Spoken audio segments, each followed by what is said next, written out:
अगर ये कोई आम दिन होता तो मैं इस बुलेटिन की शुरुआत करता अरविंद केजरीवाल की खबर से। और अरविंद केजरीवाल ने जो आज किया, जो बहुत बड़ा एक आंदोलन का स्वरूप शुरू किया है उससे।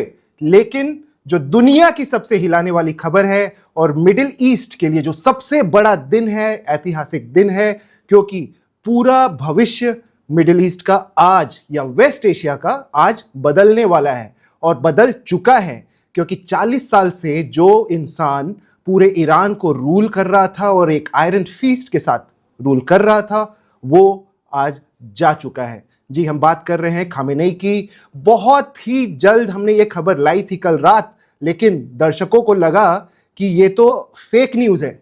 लेकिन ये केवल असर था हमारे कॉरेस्पॉन्डेंट का जो ईरान में थे, जिन्होंने हमें सबसे पहले ये खबर दी, हमने सबसे पहले ये खबर दिखाई। रात को 1 बजे हमने ये खबर आपको बताई थी और आपने सवाल उठाए थे। लेकिन अब ये उन दर्शकों के लिए जो हमारे कमेंट सेक्शन में लिख रहे थे कि खामेनेई जिंदा है, खामेनेई जिंदा है, उनके लिए ये जवाब है कि अब देखो भैया क्या हुआ था और अब आपको वन इंडिया पे भरोसा करना पड़ेगा, क्योंकि हम आपके लिए सबसे पहले खबरें लाते हैं जो कि कोई दूसरा चैनल आपके लिए नहीं ला पाता। और आप देखिए कि किस लेवल का कवरेज हम आपको दे पा रहे हैं ईरान से और बाकी जगहों से। और आपका पर्सपेक्टिव बढ़ाने की जो बात है, क्योंकि आपको खबर को समझना कि चल क्या रहा है और किसने किसको क्यों मारा और ये सब क्यों हो रहा है, ट्रंप आज एग्रेसिव क्यों है, ये सब हम आपको समझाते हैं और हम आपको बताते हैं। और यही बताने के लिए हमारे साथ जुड़ते हैं बहुत बड़े बड़े गेस्ट। मेरा नाम है नागेंद्र सिंह और मेरे साथ अभी मेजर आशीष चौधरी जुड़े हैं। आशीष चौधरी जी, पूरी जो खबर है वो तो आपको पता ही है, लेकिन बहुत तेजी से हालात बदल रहे हैं और 5th wave of attack Iran की तरफ से शुरू हो चुका है। बहुत ज्यादा हलचल है पूरे मिडिल ईस्ट में। ऐसे ऐसे दुर्लभ तस्वीरें हमने देखी जो हमने कभी सोचा नहीं होगा कि दुबई का एयरपोर्ट अटैक कर दिया गया, अबू धाबी पे हमला कर दिया गया। ऐसी जगह जो अनएक्सपेक्टेड थी, दुनिया में हम सोचते रहते हैं या बातें करते थे कि दुबई से सेफ कोई जगह बची नहीं है और वहां पर अटैक हो जाता है। कैसे देख रहे हैं आप, कैसा दिन है ये पूरे वेस्ट एशिया के लिए, मिडिल ईस्ट के लिए? हाँ, एक्चुअली ये चीज बहुत ज्यादा सबको आश्चर्यचकित कर रही थी कि कैसे ईरान ने जो ऐसे इलाके हैं जो कहीं ना कहीं न्यूट्रल थे या ईरान के ही पक्ष में थे, जी उन पे जो है जैसे अगर दुबई में आप एयरपोर्ट पे ड्रोन अटैक करते हैं तो वाकई में ये समझ के परे हो जाता है कि दुबई से तो आपकी कोई दुश्मनी नहीं थी, दुबई एयरपोर्ट पे तो कोई ऐसा अमेरिकन बेस है नहीं। अगर आप अमेरिकन बेस को टारगेट करते तो समझ में आता कि आप एक रणनीति के तहत जी कर रहे हैं। स्वाभाविक है भाई, वो आपके ऊपर अटैक कर रहे हैं तो आप जहां पे भी अमेरिकन फोर्सेस होंगे आप उनको टारगेट कर सकते हैं, चाहे वो विश्व के कहीं भी हो। जी लेकिन जो आपके ऐसे जो देश हैं, जो मुस्लिम कंट्रीज हैं जो आपके साथ रहीं, उन पे आपका उनके रिहायशी या उनके ऐसे इलाकों पे जहां अमेरिकन बेसिस नहीं है, जी उन पे अटैक करना समझ के परे है। या तो मैं समझता हूं ऐसा हो सकता है कि उनसे जो टेक्निकल एरर हो सकता है कि जो हम्म मिसाइल या ड्रोन्स जो है कंट्रोल में नहीं रहे और टारगेट कुछ और रहा होगा और जाकर के वहां चले गए, जी क्योंकि कोई औचित्य नहीं है उनका कि वो दुबई बहरीन के ऐसे इलाकों पे मिसाइल दागे जहां पे नॉन अमेरिकन हैं। तो जी क्योंकि अमेरिका और इसराइल से उनकी लड़ाई है, उनकी कोई दुबई बहरीन और इन जगहों से या बाकी और जो एक स्टेट हैं उनसे नहीं। एक बहुत बड़ी अपडेट है मेजर चतुर्वेदी की। ओमान में जहां पे पीस टॉक्स चल रहे थे, वो मीडिएट कर रहे थे और अभी तक ओमान पर हमला नहीं हुआ था और यही समझा जा रहा था कि उनकी कुछ तो अंडरस्टैंडिंग होगी। लेकिन अभी अभी खबर आ रही है कि ओमान के ऊपर भी हमला कर दिया गया। और इसके अलावा थोड़ा दर्शकों को समझाइए कि जब किसी एयरपोर्ट पर हमला होता है तो वो इतना इंपॉर्टेंट क्यों माना जाता है। जब एयरपोर्ट पे हमला होता है उसके बाद खबरें ज्यादा बनती हैं, तो दर्शकों को थोड़ा समझाइए कि ये इंपॉर्टेंट क्यों होता है, एयरपोर्ट्स इतने इंपॉर्टेंट क्यों होते हैं जब ऐसी वॉर सिचुएशन होती है। देखिए, होता क्या है आमतौर पे, स्पेशली दुबई जैसी जगहों में जहां आप देखेंगे कि विश्व के लगभग सारे देश के लोग जो हैं वो किसी ना किसी काम से वहां पे निवास करते हैं, या जी ऐसी कोई भी कंट्री जहां पे अन्य देशों के लोग होंगे, वहां पे जब कोई खतरा मंडराता है तो लोग सबसे पहले एयरपोर्ट से ही या जो एडवाइजरीज जारी होती हैं उन देशों की एम्बेसीज के द्वारा कि आप जो है वो देश वहां से छोड़ दें, वो सुरक्षित नहीं है, ऐसी एडवाइजरीज जारी होती हैं, तो जी लोग वहीं से निकलना चाहते हैं। तो नेचुरली अगर एयरपोर्ट पे, लेकिन ये तो आतंकवादी संगठन करते हैं, ये कोई देश दूसरे देश पे ऐसा करे ये बिल्कुल समझ के बाहर है कि वो एयरपोर्ट्स को और इन इन टारगेट्स को टारगेट कर रहा है। मतलब ये तो वाकई में समझना मुश्किल हो रहा है कि ईरान जी क्या कर रहा है। ईरान तो को ये अगर टारगेट करना है तो अमेरिकन बेसिस को करना है या इज़राइल को करना है। आप इज़राइल में कहीं भी गिरा दें वो समझ में आएगा कि आपने कहीं भी टारगेट कर जी लिया। बट लेकिन जो कंट्री आपके हित में रही हैं, आप उन पे क्यों टारगेट कर रहे हैं? ये वाकई में समझना बहुत मुश्किल है। जी लेकिन आपको लगता है कि अब वापस यूएई हमला करेगा या कोई भी रिटेलिएट करेगा? जॉर्डन डायरेक्टली रिटेलिएट करेगा या कतार डायरेक्टली रिटेलिएट करेगा? मुझे नहीं लगता कि वो लोग देखिए इतनी सी उसके लिए रिटेलिएट करेंगे। हो सकता है कि ये एक्चुअली में टेक्निकल एरर्स हों जो उनकी जो ड्रोन्स हैं शायद वो काबू में ना रहे हों जी या उससे जो रीडिंग ली गई हो या वो हो सकता है कि कहीं गलत चली गई हो। Hmm it is a possibility, मतलब इसको ये नकारा नहीं जा सकता, लेकिन ये भी बिल्कुल कन्फर्म नहीं कहा जा सकता कि भई ईरान जॉर्डन पे क्यों हमला करेगा जब अमेरिका और इज़राइल उसके ऊपर बम गिरा रहे हैं। तो जी वो समझ के बाहर की चीज़ है बिल्कुल किसी के लिए भी। तो मैं जहाँ तक मेरा अंदाज़ा है जो पॉसिबिलिटी हो सकती है कि उन्होंने टारगेट करने की कोशिश करी होगी कोई अमेरिकन एरियाज़ को या बेस को, एंड जी वो जो है वो मिसकैलकुलेट चला गया होगा या उनके उसमें नहीं रहा होगा। टेक्निकल जी एरर भी होते हैं, ऐसे मिसाइल्स ऐसे सिस्टम नहीं है कि बिल्कुल 100% एक्यूरेसी हमेशा रहेगी। जी कई बार ये आप जो है ऑफ टारगेट जाएँगे तो हो सकता है, it is a possibility. I mean this is the only possible explanation जो समझ में आता है कि ऐसा क्यों हुआ होगा। जी अच्छा अब आगे क्या होना है क्योंकि आज अब तो लगता है जैसे कि आर पार की लड़ाई होनी है। आईआरजीसी बिल्कुल रुकने के लिए तैयार है नहीं, उन्होंने फिर से अटैक्स शुरू कर दिए। ट्रंप ने फिर बिल्कुल क्लियरली बोल दिया कि हम ऐसा अटैक करेंगे जो कि आज तक मिडिल ईस्ट या वेस्ट एशिया ने देखा ही नहीं होगा। तो आज की रात आपको क्या लगता है कि ये बहुत ही घातक साबित हो सकता है? ऑफ कोर्स हम जानते हैं कि अभी तक यूएस का कोई सोल्जर नहीं मारा गया। ईरान ने दावे किए थे कि 200 मार दिए, लेकिन ऐसा कुछ निकल के नहीं आया और यूएस ने कुछ ऐसा कंफर्म किया नहीं है। लेकिन ट्रंप ने बिल्कुल ये बोला है कि हम तबाही मचा देंगे अगर ईरान अटैक करता है, और ईरान ने अटैक कर दिया ऑलरेडी। वो 5 जगहों पे 6 जगहों पे उन्होंने अटैक किया है और वो लगातार अटैक करे जा रहे हैं, इसराइल को टारगेट किए जा रहे हैं।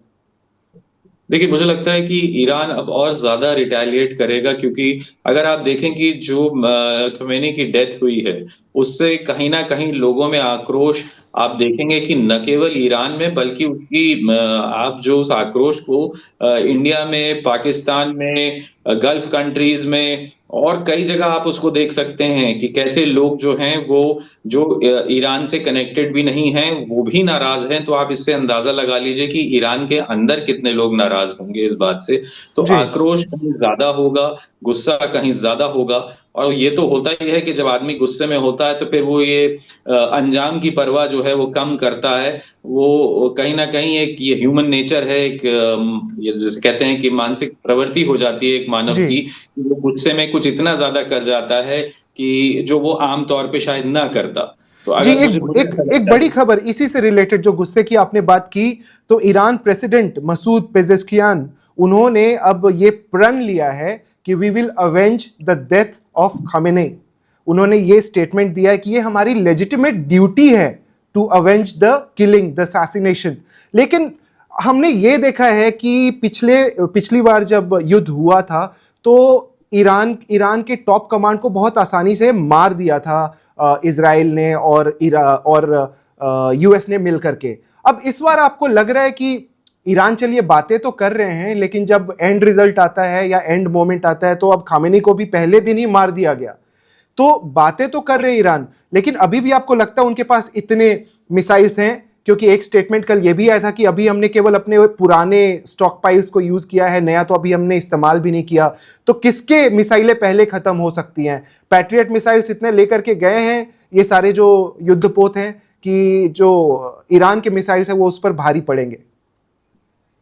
ईरान देखिए, जब ईरान पे पिछली बार हमला हुआ था तो कहीं न कहीं ईरान को अंदेशा हो गया था कि ये बात जो है ये केवल बातचीत से सुलझने वाली तो नहीं है। जी, तो मैं समझता हूँ कि बीच में ऐसी खबरें भी आई थी कि उन्होंने चाइना से जो है काफ़ी मिसाइल्स खरीदी और जी, हो सकता है कि रशिया से या नॉर्थ कोरिया से भी कुछ इस तरीके से किया हो, जिसकी जी, जानकारी हमें नहीं है। लेकिन एक आम तौर पे होता है कि जब एक देश को ये अंदाज़ा हो जाता है कि उस पे हमला एक बार हो चुका है और आगे होगा, तो वो अपनी तैयारी उसी हिसाब से कर लेता है। जी, लेकिन इस बात को आप देखिए कि यूएस के पास जितना बैकअप है, उतना तो शायद किसी के पास भी नहीं होगा रशिया को छोड़ के। जी, तो लेकिन ये है कि लड़ाई जो है केवल मिसाइल से नहीं होती है। जब ईरान जैसे बड़े देश की बात करते हैं, तो आपको जो सोल्जर्स हैं, आपको ज़मीन पे उतारने पड़ेंगे। आप केवल मिसाइल से वहाँ पे तबाही तो मचा लेंगे, जी, लेकिन जंग जीतने के लिए आपको ज़मीन पे सोल्जर्स को आना पड़ेगा और कहीं न कहीं आपको ईरान की टेरिटरी के अंदर आना पड़ेगा और जी, वहाँ पे जो है बहुत मुश्किल हो जाती है फिर लड़ाई। फिर टेक्नोलॉजी की लड़ाई उतनी नहीं रह जाती है।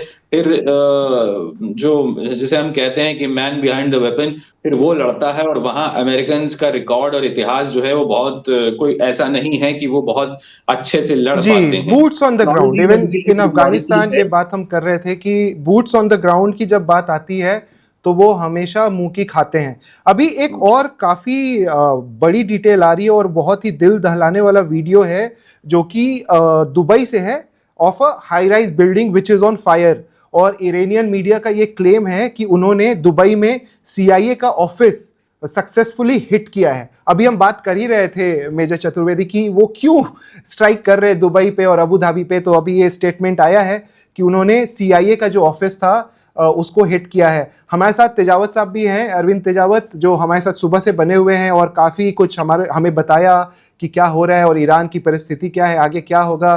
तेजावत साहब, नई डिटेल, सबसे नई डिटेल जो आ रही है वो ये है कि सीआईए के ऑफिस को, उस बिल्डिंग को हिट किया ईरान ने और इसको एक अपना नया सक्सेस बता रहे हैं। और पेजेस्कियान जो प्रेसिडेंट हैं उन्होंने अब बोला है कि this is our legitimate duty to avenge the death of Khamenei.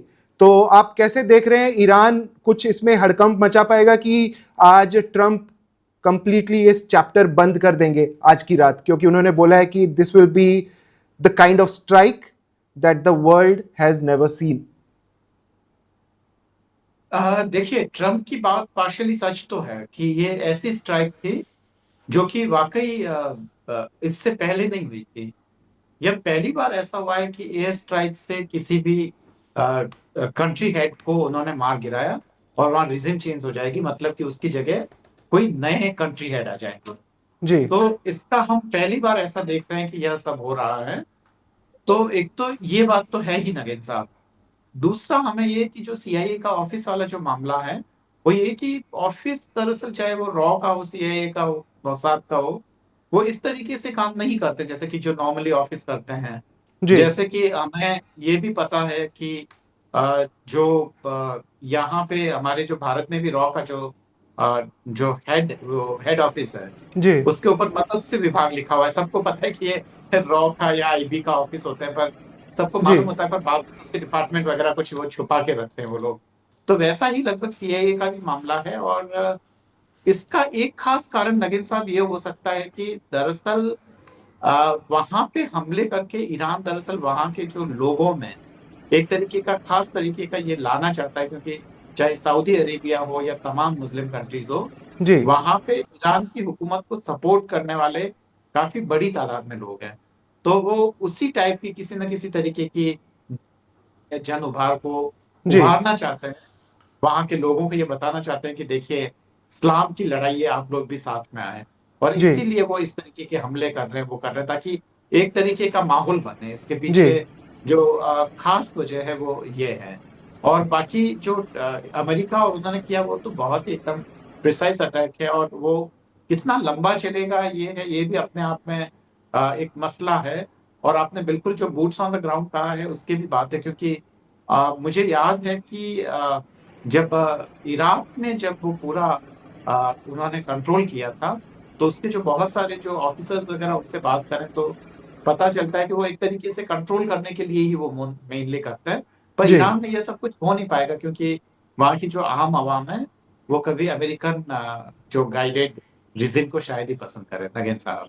जी, देखिए अभी जो विजुअल्स आप देख रहे हैं हमारी स्क्रीन पे, ये वो विजुअल्स हैं खामेनी के घर के जब उनको मारा गया, और साथ में जो दूसरे विजुअल्स आप देख रहे हैं वो दुबई के विजुअल्स हैं, जो अभी हम बात कर रहे थे कि सीआईए के ऑफिस को ईरान ने कंप्लीटली डिस्ट्रॉय कर दिया है, उसको उड़ा दिया है। तो ये दो सबसे इंपॉर्टेंट वीडियोस जो आप देख रहे हैं, ये एक ऐतिहासिक वीडियो जरूर माना जाएगा, क्योंकि आपको पता ही है कि खामेनी ने कितने मुस्तैदी से और कितनी जाबाजी से 40 साल तक लड़ाई की यूएस से, डिस्पाइट ऑल द सैंक्शंस, जितने भी सैंक्शंस लगे हुए ईरान पे, उसके बावजूद लड़ाई की। ऑफ कोर्स बहुत सारे लोग हैं ईरान में जो उनके खिलाफ प्रोटेस्ट भी कर रहे हैं। अब आप समझ सकते हैं कि 40 साल, लगभग 40 साल अगर कोई एक इंसान राज करता रहे तो उसके लिए किस तरह की विचारधारा उत्पन्न हो सकती है। और जो दूसरी बात होती है ऑफ कोर्स वो इस्लाम की होती है, और बात होती है इजराइल की, कि ईरान ही एक ऐसा देश है जो कि डटा हुआ है और इजराइल से लड़ रहा है। कभी कोई ये भी बोलते हैं कि वो तो मिडिल ईस्ट का हिस्सा ही नहीं है, लेकिन जो भी बात है, ईरान का जो पॉलिटिक्स है या जो ईरान की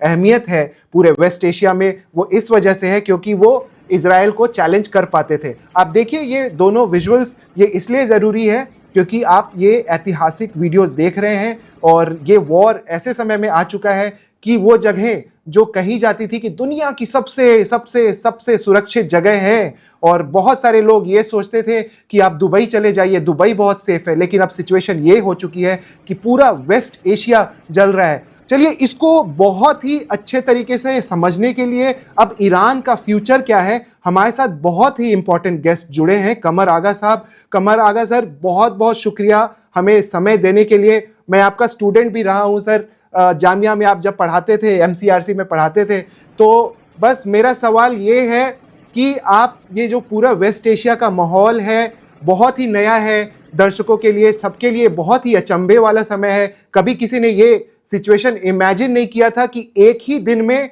कोई खामेनी को गिरा देगा, मार देगा। अब बताइए कि ईरान का फ्यूचर क्या है कमर आगा साहब, आप कैसे देख रहे हैं पूरा वेस्ट एशिया का जो अभी सिचुएशन है? फिलहाल तो फ्यूचर अच्छा नज़र नहीं आता, क्योंकि ये अमेरिकन और इजरायली जो बॉम्बिंग शुरू हुई थी, मुझे नहीं लगता कि ये रुकेंगे। और इनकी हमेशा से पॉलिसी हमने देखी, चाहे इराक हो, अफगानिस्तान हो या लीबिया, ये बिल्कुल पूरा इंफ्रास्ट्रक्चर को ध्वस्त कर देते हैं। स्कूल कॉलेजेस पे अटैक करते हैं इजरायली। अब एक स्कूल के ऊपर तो बच्चों के स्कूल था जिसके ऊपर अटैक हुआ, 100 के करीब बच्चे, लड़कियां थी बच्ची, उनकी जान चली गई। शॉक एंड ओ इनका तरीका है, बिल्कुल हिला देने वाला, और ये कर रहे हैं। देखना ये है कि अभी तक तो खamenei साहब जिंदा थे, जब तक तो बात दूसरी थी, उनके ऊपर एक एग्रीमेंट था, सहमति बनी हुई थी। अब देखना यह है कि नई लीडरशिप को कितनी एक्सेप्टेंस मिलती है, ये आने वाला समय बताएगा। और दूसरी बात ये कि ईरान में अधिकतर लोग जो हैं वो अमेरिका के फेवर में नहीं है। बहुत से लोग ऐसे हैं जो चाहते थे कि ये रिजीम बदल जाए, मगर वो ये नहीं चाहते कि प्रो अमेरिकन रिजीम या अमेरिका दोबारा से वहाँ पे ईरान के अंदर अपना वर्चस्व बना ले। वो बहुत इंडिपेंडेंट माइंडेड कंट्री है, पुरानी सभ्यता है, और वो देखना चाहते हैं कि अमन शांति और डेवलपमेंट चाहते हैं आम जनता वहाँ की। और खुमैनी साहब का तो ये था कि उनके पीरियड में 40 साल में ईरान ने बहुत तरक्की की थी। इंफ्रास्ट्रक्चर जो उन्होंने डेवलप किया था वो यूरोपियन स्टैंडर्ड का है वहाँ पे। फिर उसके अलावा साइंस एंड टेक्नोलॉजी में बहुत डिफेंस इक्विपमेंट वगैरह भी नए बनाए, स्पेस प्रोग्राम, और फिर उसके अलावा उनका न्यूक्लियर प्रोग्राम, ये बड़ा थ्राइविंग प्रोग्राम है बहुत। फिर उसके अलावा उनका नैनो टेक्नोलॉजी, और इस तरह से लगातार वो सेल्फ रिलायंस की तरफ बढ़ रहे थे, तो उनका एक एक्सेप्टेंस था। अब ये देखना ये है कि नई लीडरशिप किस तरफ लेके जाती है, और अगर रीजनल वॉर की जो बात कर रहे हैं उससे तो ईरान के लिए और समस्या बढ़ जाएगी। खamenei साहब का जो प्लान था वो केवल वो चाहते थे कि अमेरिकन बेसिस को हिट करें, लेकिन इस समय उनके मरने के बाद से जो IRGC है उसने चारों तरफ अटैक जो किए हैं, उससे तो और ईरान के दुश्मनी पूरे क्षेत्र से बढ़ती हुई नजर आती है। और मुझे नहीं लगता कि इजराइल एंड अमेरिका अभी बात भी करेंगे, बल्कि दे विल कंटिन्यू। हालांकि ये सही है कि ईरान की इतनी क्षमता है कि वो काफ़ी डैमेज इजराइल को पहुंचा सकता है, लेकिन अब वेट करना चाहिए हमको 2-3 दिन, जी देखते हैं कि फिलहाल तो ईरान में चारों तरफ बॉम्बिंग हो रही है और बताया जा रहा है कि ईरान ने भी इजराइल में आज अटैक किए। जी। अगर साहब थोड़ा सा दर्शकों को ये समझाइए कि ये ईरान ये वॉर हार चुका है कि नहीं, क्योंकि सबको अभी यही लग रहा है कि सुप्रीम लीडर को मार गिराया गया है। तो अब सुप्रीम लीडर के जाने के बाद ईरान कितना कमजोर हुआ है, और दूसरी बात हम ये समझना चाहते हैं कि ये अभी कितना लंबा खींच सकते हैं आईआरजीसी, और आईआरजीसी के साथ दूसरी सेना भी होती है क्या? थोड़ा ईरान का जो स्ट्रक्चर है उनकी आर्मी का, क्योंकि आईआरजीसी के नाम से तो लोग परिचित हैं, लेकिन वहां एक दूसरी आर्मी भी है, तो उसके बारे में भी थोड़ा सा आप दर्शकों को अगर बता सके, पर्सपेक्टिव दे सके। आईआरजीसी उनकी मेन फोर्स है। आईआरजीसी का गठन इसलिए हुआ था कि वो इस्लामिक रिपब्लिक की मुहाफिज यानी गार्डियन के रूप में जी काम करती है। इसका काफ़ी रिलीजियसली मोटिवेटेड भी है ये लोग बहुत ज़्यादा, इमाम खुमैनी की आइडियोलॉजी से, और ये एक सबसे बड़ा फोर्स है। और ये जो है इनका ये काफ़ी मॉडर्न वीपन से भी लैस है, और जी। इसकी शक्ति बेइंतहा है। इसमें फिदाइन भी बेइंतहा है, बहुत से लोग ऐसे हैं, मैं समझता हूँ बड़ी संख्या में है, जो ईरान के लिए अपनी जान भी दे सकते हैं, यानी कहीं जाके कुछ भी कर सकते हैं अपने ये सुसाइड मिशंस हो या कुछ भी हो इस तरह के इनके। फिर उसके बाद ये भी है कि इनके नेवल भी है, फोर्स है इन्हीं ने बना जी। रखी है, और इसके अलावा इनकी एयरफोर्स भी है, मिसाइल्स वगैरह जिसमें है, एयरप्लेन्स तो इनके पास कम है, पुराने जी। हैं। इनके पास वेपन काफ़ी हैं और बड़े घातक हैं, इसे कि ईरान ने जो हाइपरसोनिक मिसाइल बनाई है उसको रोकना इजराइल या अमेरिका दोनों को मुश्किल हो रही है। हम देख रहे हैं जिस तरीके से अमेरिकन बेसिस पे पहले भी अटैक वो कर चुके हैं, बहुत पिन पॉइंट, और फिर उसके अलावा इजराइल में भी जिस तरह के वो अटैक कर रहे हैं, जी उससे लगता है कि काफ़ी घातक उनके पास मिसाइल है, ये सभी का मानना है। देखिए बहुत सी चीज़ें जो डेवलपिंग नेशन है इसमें लीडर के ऊपर डिपेंड करती है। उनका भरोसा जो था इमाम आईआरजीसी हो या ये जितनी भी फोर्सेस हैं उनके पास। दूसरी बात ये भी है कि ईरान में सारी चीज़ें वो इमाम खमेनी ही कंट्रोल करते थे, सेना को भी कंट्रोल करते थे, जी फिर जितने भी डिपार्टमेंट हैं वहाँ के, लगातार सुप्रीम लीडर ही सब कुछ था वहाँ पे। प्रेसिडेंट जो था उनकी पॉलिसीज को आगे बढ़ाता था, पार्लियामेंट में डिबेट होती थी, उसको वो आगे बढ़ाने का काम करते थे। काम वही वो करते थे करता है जो इलेक्टेड गवर्नमेंट होती थी, जिसकी सहमति उनको मिल जाती थी जी सुप्रीम लीडर से। अब जी वो सुप्रीम लीडर रहा नहीं, नया उनके साहबजादे या जो भी आएंगे अब आने वाले, अभी तो फिलहाल एक काउंसिल बना दी गई है इंटरिम जो देखेगी, लेकिन आने वाले समय में देखना है कि किस तरीके से ईरान, फिर इकोनॉमिक क्राइसिस वहाँ पे मौजूद है, ये वार जी से और ज़्यादा बढ़ जाएगी वहाँ पे इकोनॉमिक क्राइसिस। इनफैक्ट बहुत रैपिड इंडस्ट्रियल डेवलपमेंट की तरफ ईरान बढ़ रहा था, जी और अगर उसको कुछ समय मिल जाता जी। तो मैं समझता हूँ कि वो बहुत अनएम्प्लॉयमेंट वहाँ पे काफ़ी हद तक कम या हो जाती। यानी अमेरिका को पूरी तरीके से ये एक अंडरस्टैंडिंग थी कि एक बड़ा बदलाव ईरान में आने वाला था, डिस्पाइट सैंक्शंस काफी कुछ अच्छा हो सकता था और बदल सकता था। तो ये बहुत ही एक लंबी सोची समझी रणनीति है कि ये एक, जैसे ट्रंप दिखाते हैं कि हमने सडनली ये 2-3 महीने में पूरा प्लान किया और मारा, क्योंकि हम जानते हैं कि सीरिया में क्या हुआ। सीरिया में अब कोई उनका समर्थन नहीं है ईरान का, सीरिया पूरी तरीके से अब अल शरा और दूसरे लोग कंट्रोल कर रहे हैं। अब हुदीज केवल बचे हुए हैं जो कि थोड़ा बहुत सपोर्ट दिखा रहे हैं, और रशिया इधर उलझा हुआ है एक वॉर में, क्योंकि न चाइना आया न रशिया आया, और अभी तक तो कोई एक स्टेटमेंट भी नहीं आया उनकी तरफ से। तो पूरा जो वॉर है ये बहुत वेल प्लान्ड वॉर था अमेरिका का, या जो हुआ है, जो हो रहा है। जी हाँ, बहुत वेल प्लान, काफी समय से तैयारी चल रही थी। इन्फिल्ट्रेशन हो गया इतना जबरदस्त मुसाद का वहाँ के ऊपर कि सारे लीडर्स की उनके पास इंफॉर्मेशन है, कौन कहाँ है, यानी यहाँ तक कि सुप्रीम लीडर को मार दिया। ये तो बहुत बड़ी बात है। इसके मतलब ये कि कोई मोल था वहाँ पे जो उनको इंफॉर्मेशन दे रहा था कि कहाँ पे हैं वो, कब का है उनको।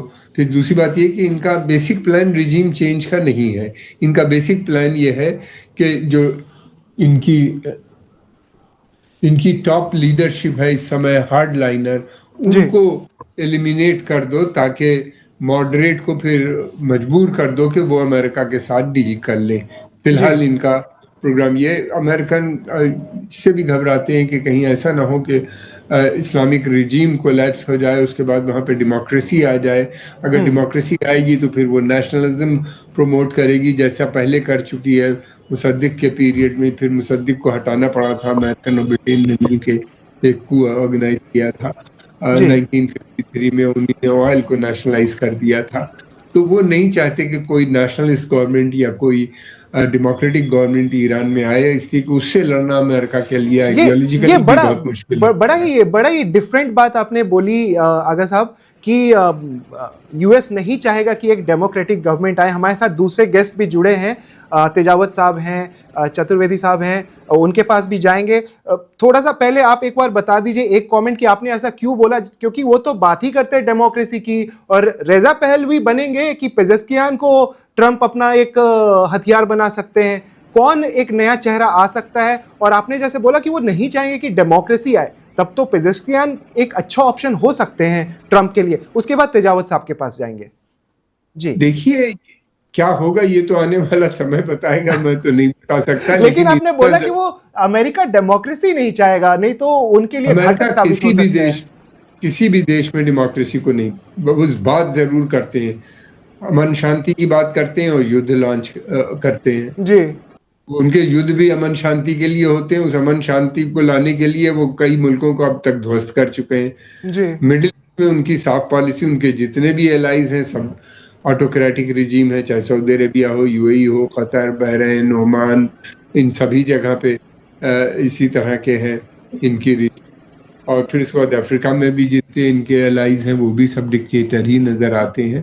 जी तो डेमोक्रेटिक रिजीम्स जो होती है वो अपने इंटरेस्ट में काम करती है, वो अमेरिकन इंटरेस्ट को प्रमोट नहीं करेगी। जी इनको चाहिए ऐसी गवर्नमेंट जो उनके इंटरेस्ट को प्रमोट करे। वो कोई ऑटोक्रेटिक रिजीम ही ऐसा काम कर सकती है। ठीक है, अगर डेमोक्रेसी है तो फिर एक कोई भी इशू आएगा, डिबेट होगी, पार्लियामेंट में जाएगा, पता नहीं कितना समय लगेगा, पास होंगे, रेजोल्यूशन नहीं होंगे, और वो अपने हित को देखेंगे। यहाँ पे तेल का मसला है या अमेरिकन इंटरेस्ट होते हैं, मिनरल्स का मसला होता है जो जहाँ पे है। तो बेस्ट थिंग ये है कि आप ऑटोक्रेटिक रिजीम्स है उसको डील कीजिए, या आर्मी बैक रिजीम जैसे पाकिस्तान में है, इन सब से कीजिए। एक आदमी से डील करना होता है, एक इंस्टीट्यूशन से, और काम बन जाता है। जी तो इनकी ये हमेशा काफी समय से इनका अमेरिका जो है कॉन्स्टिट्यूशनली जो है वो कमिटेड है डेमोक्रेसी को आगे बढ़ाने के लिए, मगर वो ये कहते हैं कि इंटरेस्ट फिलहाल जो है वो इसमें है कि हम इन गवर्नमेंट को डील करें, क्योंकि पहले वो कहते थे इंटरनेशनल कम्युनिज्म एक थ्रेट है अमेरिका के लिए, अब वो बात करते हैं इस्लामिक मिलिटेंसी एक बड़ी थ्रेट है, इसलिए हम इनसे ऑटोक्रेटिक रिजीम से डील करते हैं। तो इस तरह से वो अपनी को फेस सेविंग निकाल के लाते हैं। जी शुक्रिया, आपने हमारा पर्सपेक्टिव दिया इस चीज़ पे। तेजावत साहब, जो मतलब डेमोक्रेसी प्रमोट करते वही शायद डेमोक्रेसी के दुश्मन है, या पूरा मामला केवल ये है कि आप तेल निकालिए एंड कीप ड्रिलिंग जैसा ट्रंप बोलते हैं? देखिए ये मैं बार बार कहता रहा हूँ कि ये जितने भी जो नियो इंपीरियलिस्ट, जो नियो कॉलोनियलिज्म में यकीन करने वाले लोग हैं, उनके लिए डेमोक्रेसी एक खाली टूल होता है। और ये दरअसल इतने लंबे समय तक इसलिए दुनिया को डिस्टर्ब इसलिए नहीं कर पाए क्योंकि उनके खिलाफ एक कम्युनिस्ट रिजिम थी जो उनको हर समय रोक रही थी। और ये जो वेलफेयर स्टेट भी अगर इन्होंने उस अवधारणा को भी अगर प्रमोट किया तो उसके पीछे कहीं ना कहीं कम्युनिस्ट चैलेंज है। तो यह तो लगभग तय है कि ये जो जितने भी देश हैं वो खाली बिल्कुल जैसा कि कमर आगा साहब ने बिल्कुल ठीक बोला है, वैसा ही है कि ये खाली डेमोक्रेसी का राग अलापेंगे, ठीक वैसे ही जैसे कि भारत में अपने रूल को जस्टिफाई करने के लिए वो कहते थे कि हम यहाँ विकास लेने के लिए आए हैं, हम यहाँ परिवर्तन करना चाहते हैं। तो अमेरिका और उसके जितने भी जो एलाई देश हैं उनका लगभग वैसा ही रुख है इन सब तमाम मसलों पे। और ये वाकई सोचना होगा कि इनके जितने भी जो दोस्त हैं वो तो डिक्टेटर ही हैं, चाहे अगर हम वेस्ट एशिया में देख लें या अफ्रीकन कंट्रीज में देख लें। अच्छा, मुझे मुझे एक अभी इम्पोर्टेंट जानकारी दी जा रही है कि अली लारीजानी उनका एक ट्वीट आया है ट्रंप के ट्वीट के बाद, और मुझे यह भी बताया गया कि आगा साहब हमारे साथ काफ़ी कम समय के लिए जुड़े हैं। मुझे पता है आगा साहब आपका आज बहुत ही इंपॉर्टेंट दिन है और बहुत सारे लोग आपसे बात करना चाहेंगे। आगा साहब, आपको जाने के पहले बस मैं आपसे 2 सवाल पूछूंगा, उसको आप प्लीज़ हमें थोड़ा डिस्क्राइब कर दीजिए कि लोगों को समझ में आ सके। सबसे पहला मेरा जो सवाल है आगा साहब वो ये है कि क्या हम इसे मान सकते हैं कि एक विश्व युद्ध की तरफ पूरा मामला जा रहा है, कि बस ये एक बोलने की बात है, भले ही इतनी सारी स्ट्राइक्स हो गए लेकिन हो सकता है 2 दिन के बाद ईरान को पूरे तरीके से तबाह कर दिया जाए और इस तरह की चीज़ें दिखे नहीं। थोड़ा सा लोगों को पर्सपेक्टिव दे दीजिए, क्योंकि अब तो जो वॉर है वो एक आम बात हो गई है। जब से रशिया यूक्रेन का वॉर शुरू हुआ उसके बाद ये रुका ही नहीं है। पहले भी चलती थी वॉर, लेकिन इस तरीके का कभी बच्चों ने भी नहीं सुना होगा, किसी ने देखा नहीं होगा, जो नई जनरेशन है। तो उनको थोड़ा पर्सपेक्टिव प्लीज़ दीजिए। और एक कमेंट मैं ज़रूर चाहूँगा कि आप ट्रंप को आप एज अ पर्सनैलिटी क्या समझते हैं, और आपको लगता है कि ये जो पूरा दुनिया में चल रहा है इसके पीछे केवल एक ट्रंप एक पर्सनैलिटी है, कि ये पूरा का पूरा विश्व के जो सबसे पावरफुल लोग हैं, वो जो कंट्रोल करते हैं, जिनका नाम एप्स्टीन फाइल में आता है, रॉथस्चाइल्ड का हम नाम लेते हैं, कौन चलाता है ये पूरा दुनिया को? वर्ल्ड ऑर्डर कौन डिसाइड करता है? ट्रंप जैसे लोग, कि उसके पीछे भी बहुत बड़ी शक्ति है? माफी चाहूंगा 2 बड़े लंबे सवाल पूछे, लेकिन अगर आप उसको बता दें। पहली बात तो ये है कि विश्व युद्ध मुझे नहीं लगता कि होगा। कहाँ है रशिया? अभी तक तो दिखा नहीं। कहाँ है चाइना? तो उनकी कमजोरी की वजह भी थोड़ा, क्योंकि बातें करते हैं शक्ति है ही लेकिन नहीं, उतनी शक्ति नहीं है, उस तरह की पावर नहीं है ये लोगों के पास। इतने बेसिस नहीं है इनके पास मिलिट्री। जी चाइना इकोनॉमिक पावर है, और चाइना की जो पावर है वो हमेशा वो अपने हित में काम करते हैं। कभी उन्हीं ने जितने भी असलहे उन्हीं ने ईरान को दिए हैं, बेचे हैं, ये नहीं। फिर उसके बाद रशिया ने अगर $300 बिलियन अपना इन्वेस्ट किया यूरोप में और अमेरिका में, मेनली यूरोप में जो सीज हो गया, अगर $20 बिलियन भी वो सीरिया में इन्वेस्ट कर देते तो बशर अल असद की रिजीम न जाती। जी रशिया का बेस थे वहां के ऊपर ईरान सीरिया के अंदर। एक बार भी उन्हीं ने इजरायली जहाजों को आने से नहीं रोका। इजराइल लगातार वहां पे बॉम्बिंग करता रहा। तो ये कैसे एक तरफ आप सीरिया से डील कर रहे हैं, दूसरी तरफ इजराइल से भी आपकी डीलिंग है, डुअल डीलिंग उन्हीं ने की। अब मुसीबत में है, अब परेशान है। ईरान में भी उनका जिस तरीके से ईरान ने खुल के उनका साथ दिया था, रशिया वैसा दे भी नहीं सकता। एक तो अपनी वॉर में इंगेज है, और दूसरी बात ये कि उनकी अपनी बड़ी प्रॉब्लम्स है। फिर चाइना के लिए हमने ये भी देखा है कि चाइना हमेशा अपने हित, अपना इकोनॉमिक इंटरेस्ट को पहले देखता है, और वो इस पोजीशन में भी नहीं है कि वो अमेरिका के साथ कोई कन्फ्रंटेशन कर सके या लड़ाई कर सके। दूसरी बात ये कि सारे अरब देश जितने हैं वो ईरान के खिलाफ हैं। आज से नहीं, 1000 साल से भी ज्यादा होगा वो खिलाफ हैं ईरान के। शुरू से अरब पर्शियन राइवलरी आज की नहीं है, बड़ी पुरानी है। 2 सभ्यताओं की लड़ाई है, और ईरानियन सभ्यता कंटिन्यूअस है, बड़ी प्रोग्रेसिव है रही है, और हाईली डेवलप लोग हैं, पढ़े लिखे लोग हैं। ईरान जो है वो एक नेशन ऑफ एजुकेटेड पीपल कहलाता है, इतना ज़्यादा। हालांकि शाह के पीरियड में इनकी हालात बहुत ख़राब थे, इतनी एजुकेशन भी नहीं थी जितनी है। लेकिन सर बहुत सारी फोटोज वायरल होती थी कि औरतें स्कर्ट में दिख रही है, बहुत ज्यादा आजादी है और बहुत ही अलग माहौल है। स्कर्ट में दिखने से थोड़ी ना होता है कि तरक्की। लेकिन वही फोटोज वायरल होके एक अलग रूप बताती थी ईरान का। औरतें सिगरेट पीते हुए जी। औरतें आज भी वहां सिगरेट पीती हैं, स्कर्ट आज भी पहनती हैं, उसके ऊपर से एक चादर हो जाता डाल लेती हैं। दूसरी बात यह है कि उस समय जो ईरान था शाह के पीरियड में, वो तेहरान, इस्फहान और 3-4 सेंटर थे, और सारा पैसा दौलत जो थी वहां पे सेना की थी, या रॉयलिस्ट, जो रॉयल फैमिली से जो रॉयलिस्ट कहलाते थे, जो आज भी है यूरोप में बहुत पैसे वाले, उनके पास थी। आम जनता बहुत देहातों में और छोटे शहरों में काफ़ी गरीब थी, गुर्बत थी, जिसका पता नहीं था। नाइट लाइफ थी, क्लब्स थे, ये सारी चीज़ें थी। अमेरिकन सोल्जर्स थे, उनके हिसाब से बनाई गई थी ताकि वो एंजॉय भी कर सकें। और इस रिवोल्यूशन में आने के बाद वो सब ख़त्म हो गई। इनका कंसंट्रेशन ये था कि हम एजुकेशन देंगे। दूसरी चीज, देखिए कोई रिजीम परफेक्ट नहीं होती। जी इनके यहाँ भी बड़ी प्रॉब्लम्स थी, ह्यूमन राइट्स को लेके बड़ी प्रॉब्लम थी। इमाम खमेनी जो थे वो चाहते थे, जैसा वो सोचते थे, चाहते थे कि पूरा देश उस तरह से करे, तो एक टेंशन रहता था।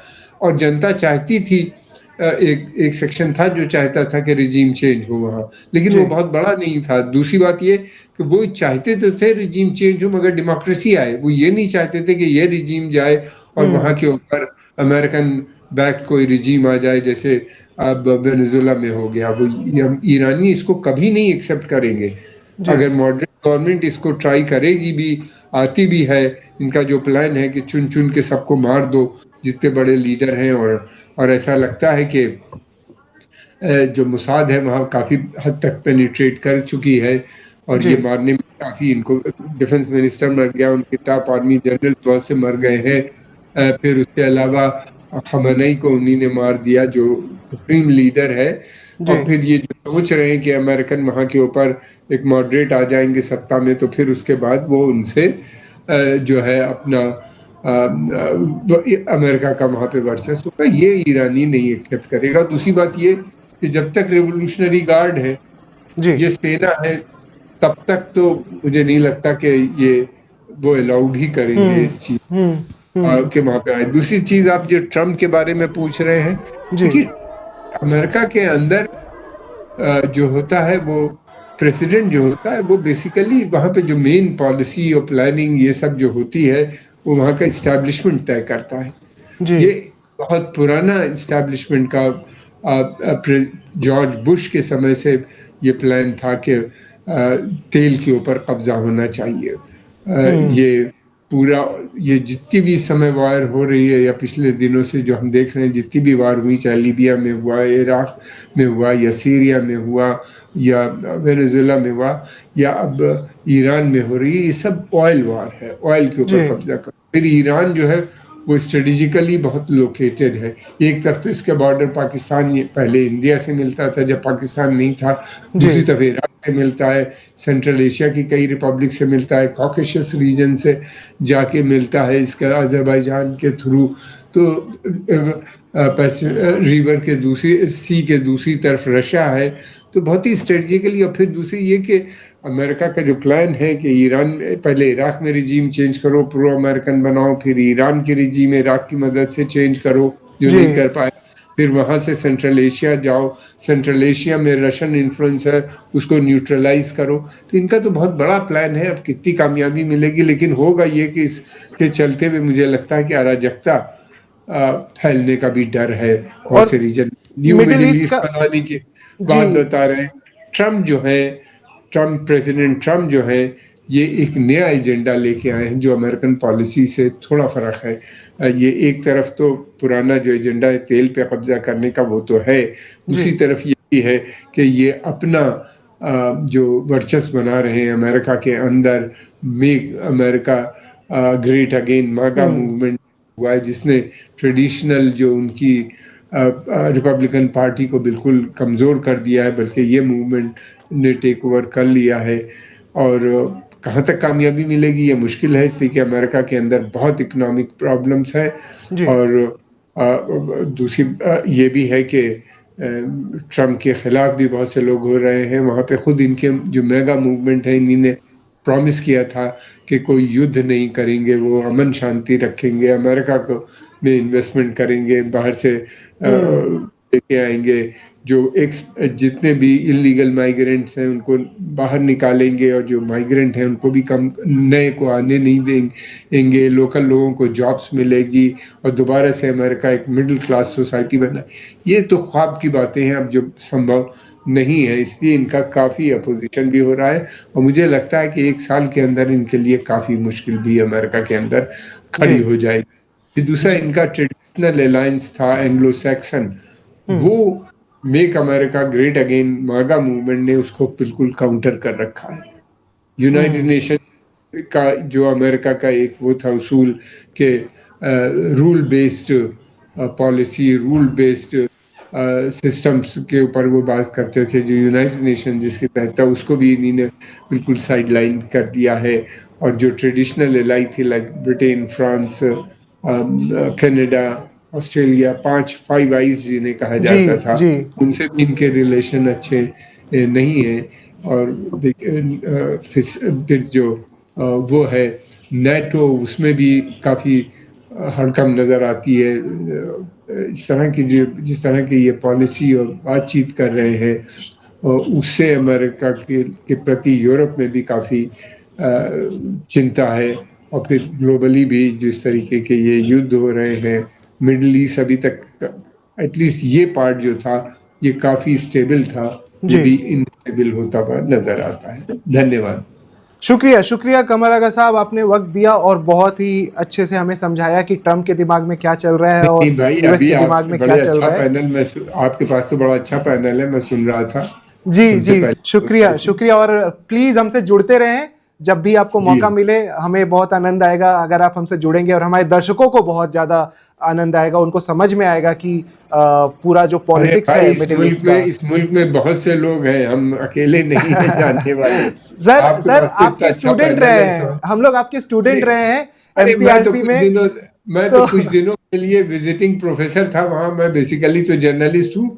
लेकिन मैं खुद आपने जो अपने को नाम वहां पढ़ने पे के छोड़ा है एमसीआरसी में, वो अभी भी बरकरार है, और हाँ, लोग आपकी बहुत इज्जत करते हैं। जब भी वेस्ट एशिया की मैं बात तो आती है ये तो था, आपका नाम हफ्ते में याद आता एक है। दिन जाके क्लास ले लेता था आप लोगों का, उससे मुझे भी एमसीआरसी बहुत उसके ज्ञान नाम पे मिला। ही अपने आप को ज्यादा प्रचार कर रहा है और काफी और ज्यादा सक्सेसफुल स्टूडेंट्स वहां से निकल रहे हैं मैं सर। बहुत सी यूनिवर्सिटीज में विजिटिंग प्रोफेसर रहा हूँ, यहाँ भी बाहर भी, लेकिन मैं बेसिकली तो पत्रकार ही हूँ।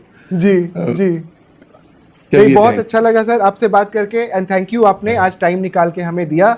बिल्कुल बहुत अच्छा रहा। और अब हमारे साथ तेजावत साहब हैं, चतुर्वेदी साहब हैं। सॉरी, माफ़ी चाहूँगा सर कि काफ़ी देर तक हम आपके पास आ नहीं पाए। अब जो दूसरा पर्सपेक्टिव हम अब जानना चाहते हैं, आपको क्या लग रहा है कि कितना लंबा खिंच सकता है ये युद्ध? क्योंकि जिस प्रकार से ट्रंप ने अपने अपने ट्रूथ सोशल पे चीज़ें लिखी है, वो बहुत ही अलग चीज़ चल रहा है। तो मेरे को एक अभी अपडेट भी दी जा रही है कि एक नया सुप्रीम लीडर बनाने जा रहे हैं। I just get to that. Ali Zahra Arafi, Ali Reza Arafi को सुप्रीम लीडर बनाया जाएगा। ये बहुत ही बड़ी खबर आ रही है। तेजावत साहब, आपने नाम सुना है? मैं तो अभी बस डिटेल मेरे को आएगी, मेरे को बताया जाएगा, लेकिन आपने नाम सुना है अली रेजा जराफी? अगर मैं गलत नहीं हूं तो ये वही है जो इनके खमने साहब का आर्मी कमांड संभाला करते थे। पर अब देखते हैं कि क्या है। पर जहां तक मेरा अंदाज है ये वही अली रजा खान तो अली रेजा साहब अराफी जी, ये नाम अभी अराफी सामने आ रहा है। अली रेजा अराफी, जो कि अराफी नए, मतलब महान आदमी। ये एक जी इरानियन ऑथर हैं, और इनका पूरा नाम है अयातुल्ला अली रेजा अराफी, और इनको एज अ रिप्लेसमेंट चुना गया है। एक और अयातुल्ला आ रहे हैं जी। जी। तो बिल्कुल यह भी अपने आप में महत्वपूर्ण है कि एक और अयातुल्ला आ रहे हैं। तो चीजें वही कमर आगा साहब ने बहुत ही ब्यूटीफुली समझाया। हम लोग बोलना नहीं चाह रहे थे, हम लोग बाकी सुनना चाहते थे।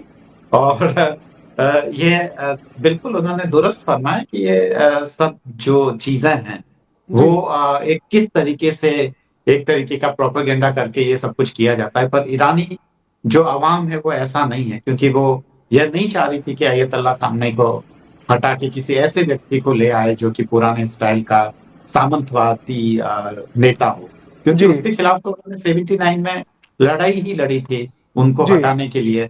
अब वापस रिग्रेसिव तरीके से अगर वापस आप उन्हीं को बिठा दे तो मुझे तो लगता नहीं कि कोई उन्हें पसंद करेगा। न भारत में राजाओं का वापस दोबारा दौर आ सकता है, न नेपाल में आ सकता है, कहीं नहीं आ सकता है। राजा दोबारा खाली सोच ही सकते हैं, चाहे वहां पे कितनी भी जन क्रांति हो। नेपाल में भी ऐसी बातें हुई थी कि जी उन्हें हटा के वापस राजा को ले आए। तो जो बीत चुका सो बीत चुका, वापस इतिहास को पीछे नहीं मोड़ा जा सकता है।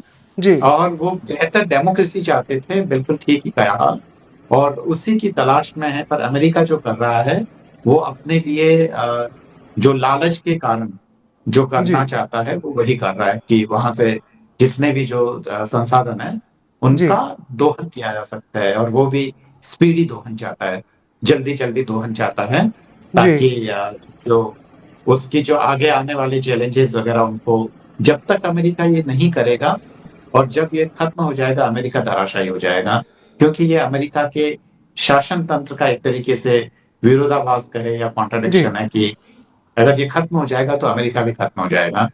बहुत सारी जी इंडस्ट्रीज जुड़ी हुई है नगेन साहब।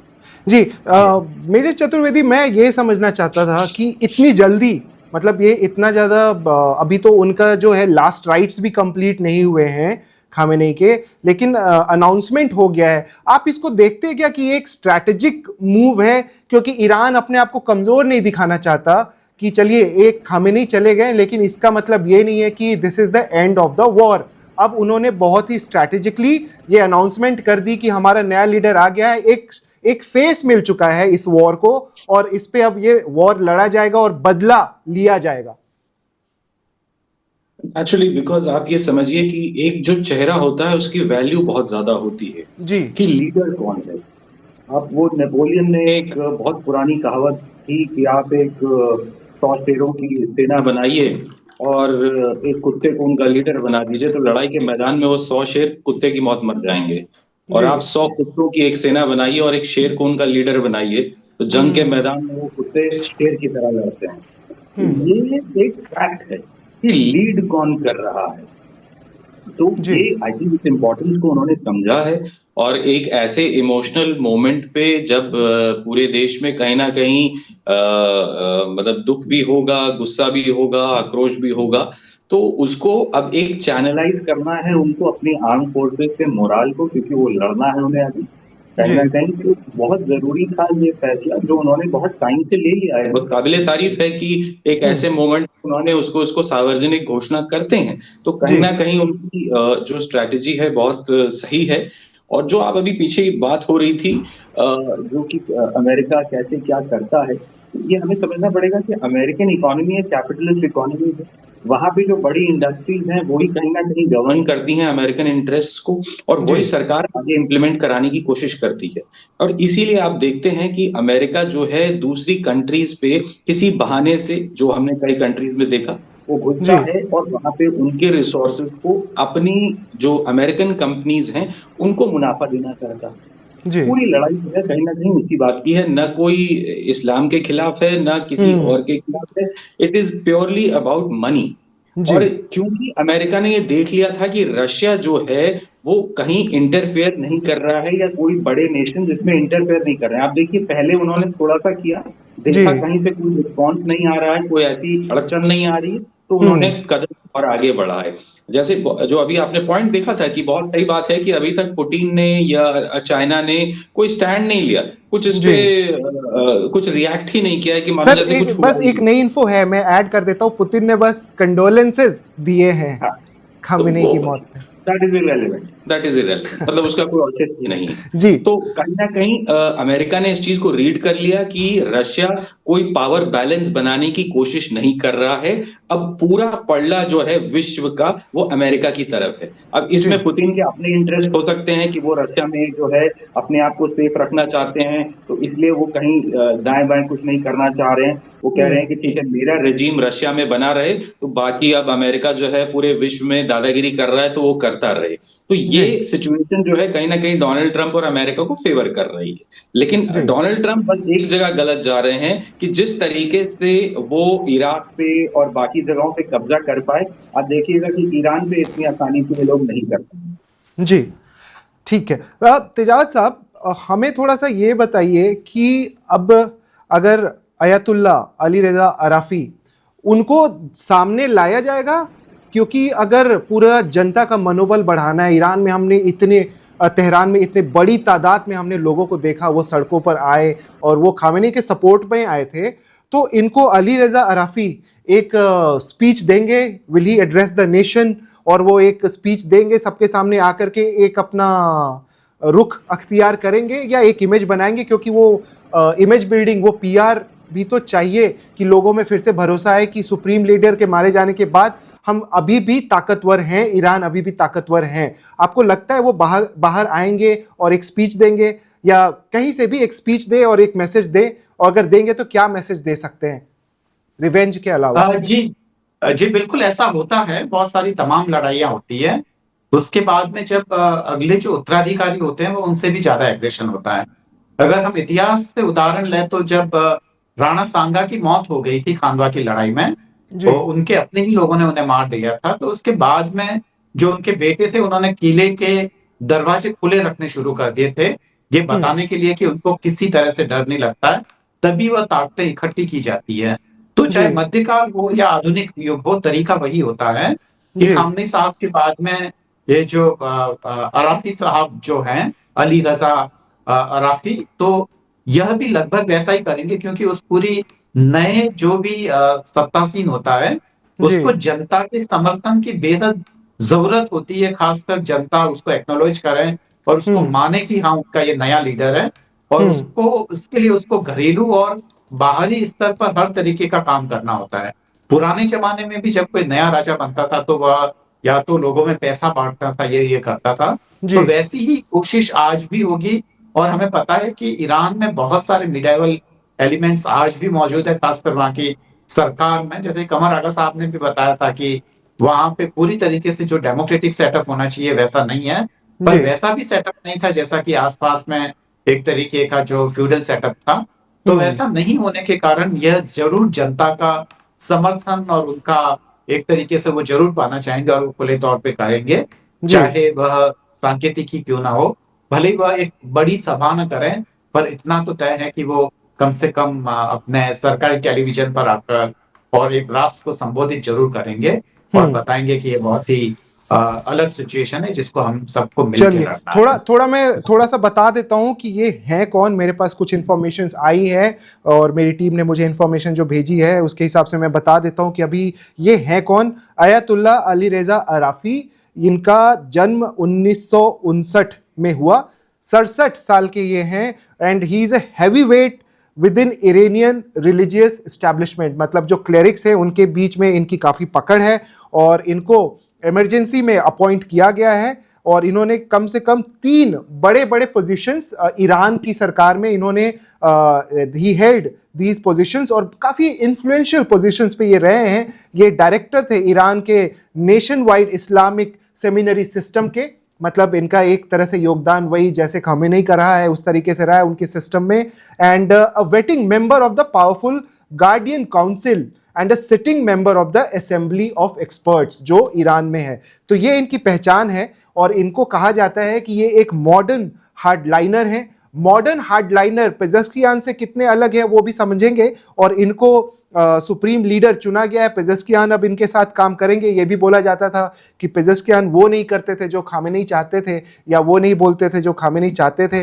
अब ये समझना है कि ये कितने ताकत के साथ निकल करके आते हैं, इनको ईरानियन जो जनता है कितना ज़्यादा इनको फॉलो करती है, क्योंकि एक कल्ट फिगर या एक ऑरा तो चाहिए ही होता है। तेजावत साहब आपके पास भी आएंगे एक बार। पहले चतुर्वेदी साहब आप ये बताइए कि ये वॉर सिचुएशन में एक कल्ट फिगर की कितनी ज़्यादा इंपॉर्टेंस है, या इनको अब किस तरीके से एक हीरो बनाना ज़रूरी हो चुका है, क्योंकि एक वॉर लीडर के रूप में तो इनकी पहचान नहीं है।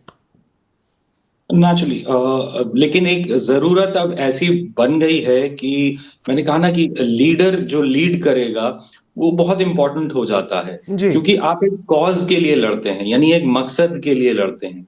तो अब जो भी वहां पे सुप्रीम लीडर ये चुने जा रहे हैं, अब इनको ईरान की फोर्सेस को, ईरान की जनता को एक मकसद देना है। इनका काम, इनकी जिम्मेदारी ये है कि उनको एक मकसद देना है कि हम इसलिए लड़ेंगे और हम इसलिए लड़ेंगे और ऐसे लड़ेंगे, और वो कॉन्फिडेंस बिल्ड करना है कि न केवल हम लड़ेंगे, हम जीतेंगे भी।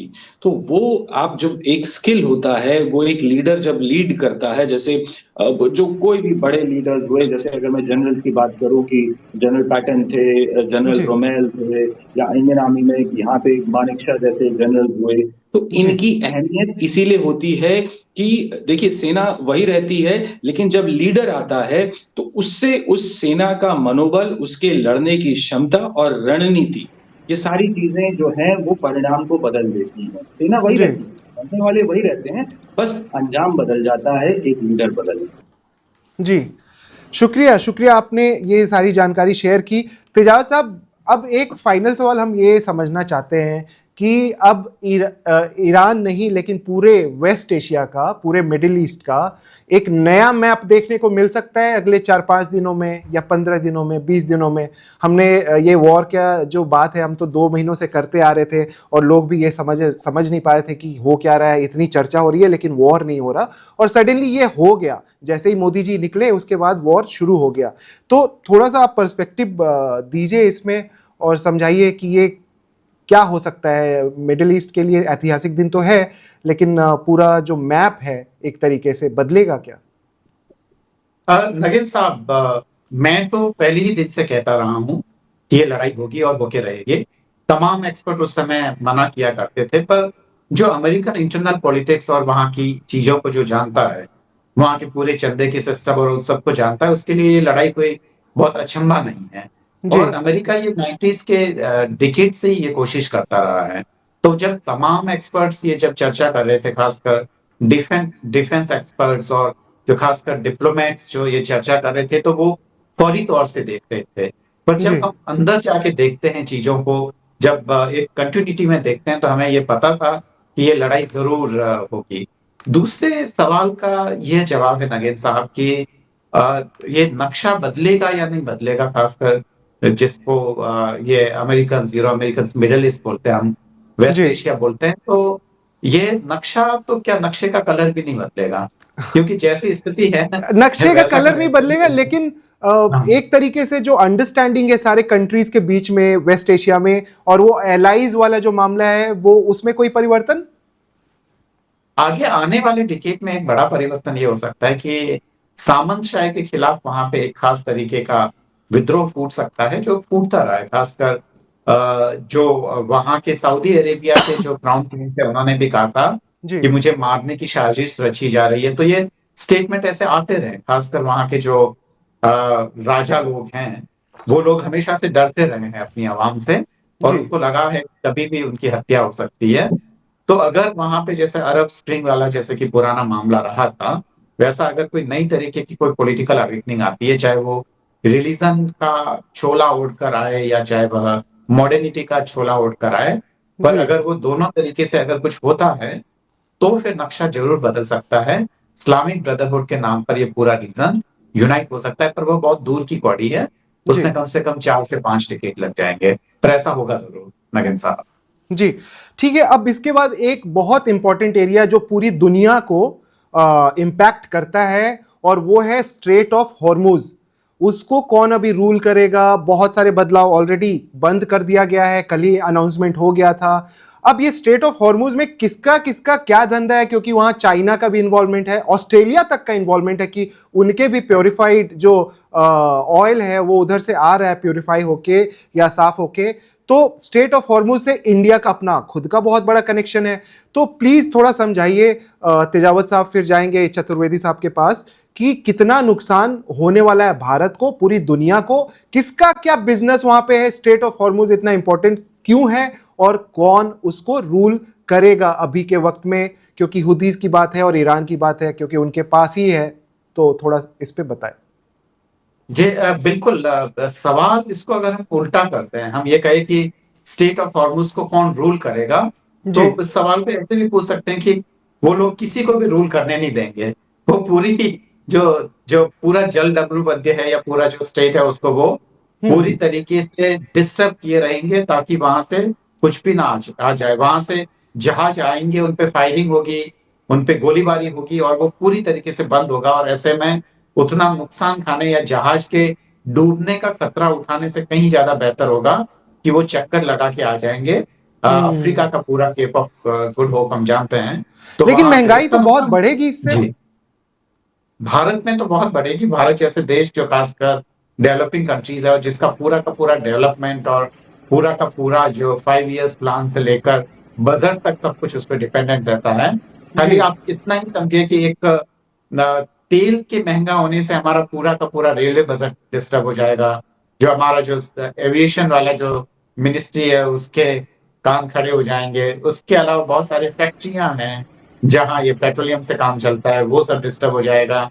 तो सब कुछ पूरा ही एकदम, भारत जैसा देश जो कि अभी अपने विकास के लिए तड़प रहा है, उसके लिए तो तेल एक तरीके से कहा जाए कि उसके विकास की गारंटी है, एक तरीके का जी एग्रीमेंट है कि अगर तेल मिलेगा तो हम ये कर पाएंगे।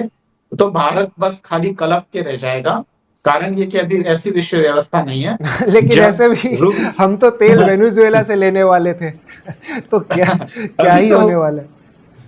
इसके बारे में तो अंबानी साहब ज्यादा बेहतर बता सकते हैं, क्योंकि वो जामनगर ही आने वाला है तो वहां से वेनेजुएला से सारा का सारा तेल वहां, क्योंकि रिफाइन करने की जो कैपेसिटी है जी वो वहीं के लोगों में है। पर जब आएगा तब आएगा। और वैसे तो भारत ने ये भी एक समय डंका बजाया था कि हम स्ट्रेटजी के मामले में हम काफी फ्रीडम का इस्तेमाल करते हैं, रूस से हम खरीदते रहेंगे। जी हुआ तो नहीं, जब पता चला कि एक बहुत ही दादा किस्म का बैल आ गया है जिससे सिंह लड़ाने में कोई फायदा नहीं है, तो उससे दूर ही हो जाया जाए। तो वही किया है भारत ने। जी जब अमेरिका के सामने चीन और रूस जैसे देश अभी शांत हैं। ये आपको याद होगा कि रूस ने तो अभी ईरान के साथ में स्टेट ऑफ हॉर्मुज में वो सैनिक अभ्यास भी किया था जी अमेरिका को डराने के जी लिए। पर अमेरिका तो फिर भी नहीं डरा। और कहाँ हम्म गए वो अभ्यास? वो वहीं पड़े रहेंगे, या वो पता नहीं, वो जो उन्होंने जो ट्रेनिंग ली है वो काम भी आएगी, या खाली ये केवल डराने के लिए ही था?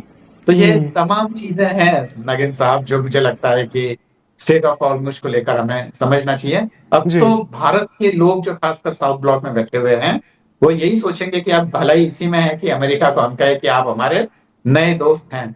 हम तो वैसे ही हम्म 71 में रूस के खेमे में चले गए थे, अब जी जरूरत है तो हम अमेरिका के खेमे में चले ही आएंगे, क्या फर्क पड़ता है? जी जी जी मेजर चतुर्वेदी, तो स्ट्रेट ऑफ हॉर्मुज कितना इम्पोर्टेंट है, कितना बुरा हो सकता है पूरी दुनिया के साथ? और एक बार कमेंट में एक बार बताएं हमें ज़रूर कि इसको अब आगे कौन रूल कर सकता है? ईरान के हाथ से निकल जाएगा? क्या हो सकता है? देखिए, अभी कहना थोड़ा सा मुश्किल है और मुझे नहीं लगता कि इतनी आसानी से ईरान के हाथ से निकलेगा। जी ईरान बहुत आखिरी दम तक लड़ने वाला है, और वो मैंने कहा कि वो लड़ाई जो होगी वो मिसाइल और एयरक्राफ्ट से नहीं होगी। वो लड़ाई जो है जमीन पे जो है वो होने वाली है।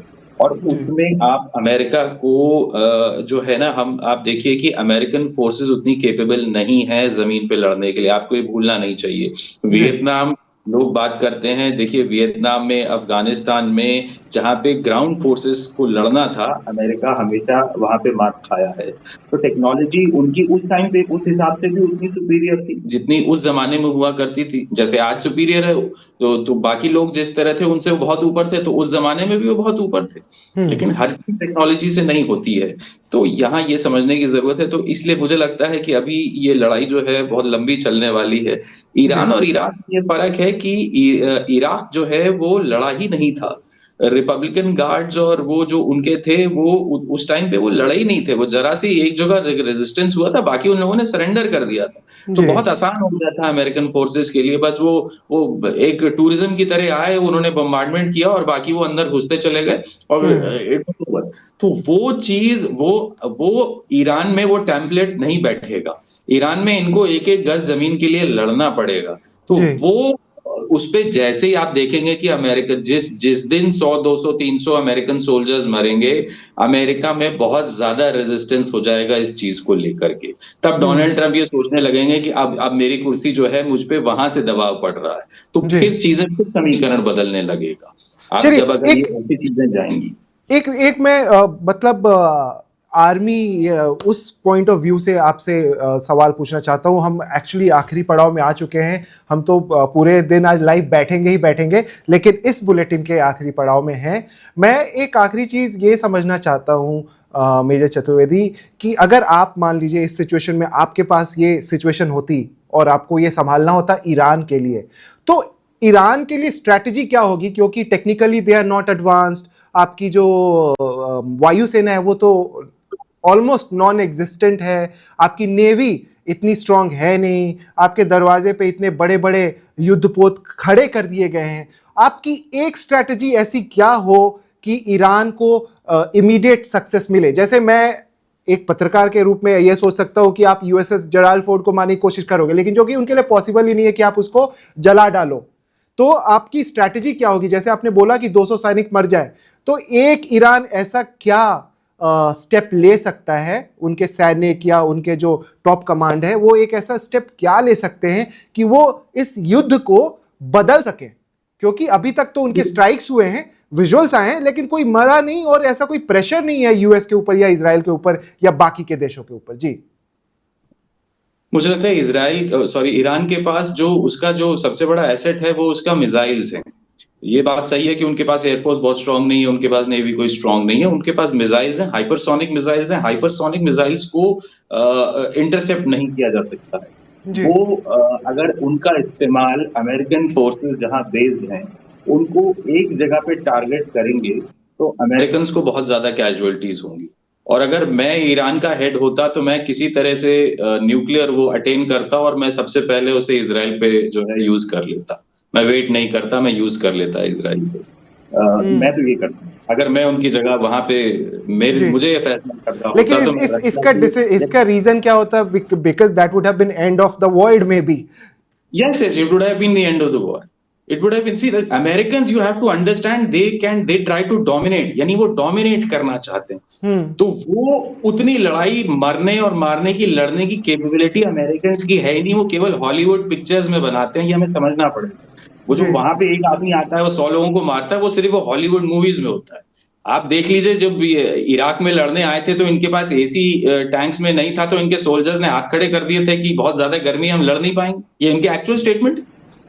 जो आप ऐसी सेना लेके ग्राउंड पे नहीं लड़ सकते। आप बटन तो दबा सकते हो टेक्नोलॉजी से, लेकिन जहां सर फटने और मारने की बारी आएगी वहां पे they don't stand a chance. तो कहीं ना कहीं Iran should push for this, should challenge them. It should challenge them to come on ground. It should challenge them. I think that can be ये भी स्ट्रेटेजी हो सकती है कि आप कहें कि आप बम क्यों गिरा रहे हो, आप लड़ना चाहते हो, अपनी फोर्सेस को लेके आओ, हम खड़े हैं ना। तब ये क्या जिसमें फंसेंगे। Is there any Achilles heel for US जो ईरान जहां पे मार सके? कुछ ना कुछ तो देखिए, मैंने कहा ना कि advantage to Iran is one is missiles, दूसरा इज कि दे आर बैटल हार्डेड। उनकी जो आर्मी है, जो उनका जज्बे से, जिस जज्बे से ईरान के सोल्जर्स लड़ेंगे, उस जज्बे से अमेरिकन दूर दूर तक नहीं लड़े, क्योंकि कॉज नहीं है ना। See, American soldier is not fighting for America, it is fighting for the greed of America. But जो ईरान का सोल्जर है वो अपनी सरजमी, अपने परिवार, अपने देश के लिए लड़ेगा। वो मरने मारने के लिए जिस जज्बे से लड़ेगा, अमेरिकन सोल्जर क्यों लड़ेगा भाई? अगर मैं इंडिया के लिए पाकिस्तान से युद्ध हो रहा है तो मैं उस जज्बे से लड़ूंगा। अब अगर मैं आर्मी में होता, तुझे कहा जाता ऑस्ट्रेलिया पे चढ़ाई करनी है, तो मैं सोचता है ऑस्ट्रेलिया ने हमारा क्या बिगाड़ा है, हम क्यों लड़ने जा रहे हो। लड़ता मैं फिर भी, लेकिन बट वो इंटेंट और वो इंटेंसिटी मेरी नहीं होती। लेकिन अब यहाँ तो होगी।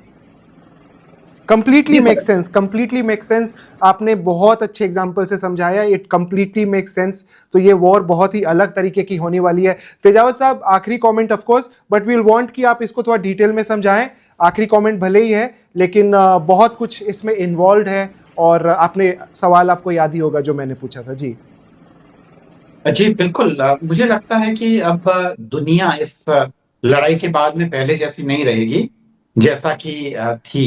इसके बाद में जो वर्ल्ड ऑर्डर है वो तो बदलना ही है, जो कि हम अक्सर बात करते रहे हैं।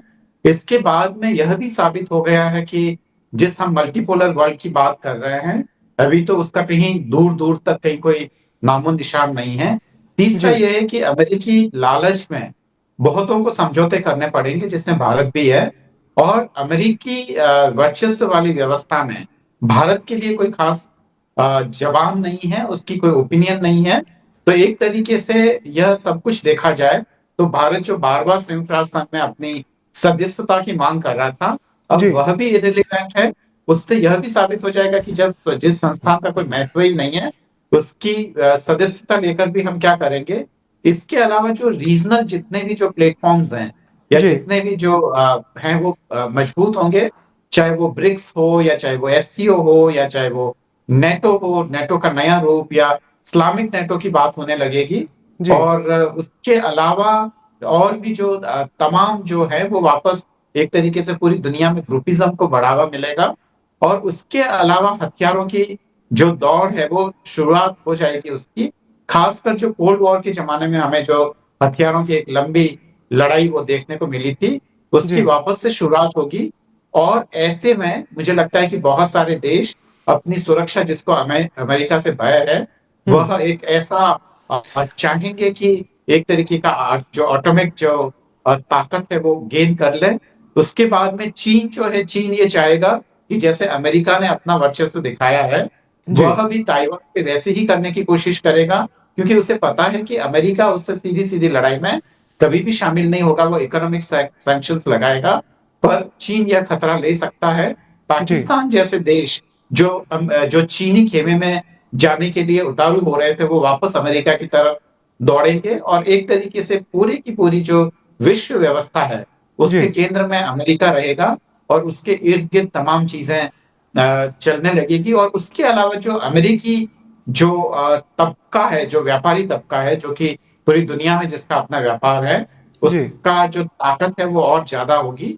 और ऐसे में जो इंटरनल अनरेस्ट है उसको भी जगह मिलेगी। और खुद वेस्ट एशिया में यह होने की उम्मीद है कि वहां की जनता में वहां के अपनी अपनी सरकारों के खिलाफ एक खास तरीके की भावनाएं जागृत हो। और क्योंकि उन सबसे ज्यादा अगर कहीं किसी का शोषण या दोहन हो रहा है, तो वो दरअसल वेस्ट एशिया ही है दुनिया में, जहां अमेरिका की सबसे ज्यादा लूट खसोट है। तो ऐसे में वह करेगा। और अफ्रीकन देश है, वहां पे भी एक खास तरीके की जो सोच और एक खास तरीके की, क्योंकि सत्ता परिवर्तन अमेरिका के हाथ में होगा, जी सैकड़ों से ज्यादा सरकारें बदल चुका है अमेरिका, तो वहां पे भी अमेरिकी वर्चस्व की तूती बोलेगी। जी नगेन साहब, शुक्रिया शुक्रिया दोनों गेस्ट का। चतुर्वेदी साहब, तेजावत साहब, आपने इतने डिटेल में हमें समझाया कि मिडिल ईस्ट में क्या हो रहा है, वेस्ट एशिया में क्या हो रहा है और आज रात हम क्या एक्सपेक्ट कर सकते हैं। हमारे साथ कमर आगा साहब भी जुड़े थे।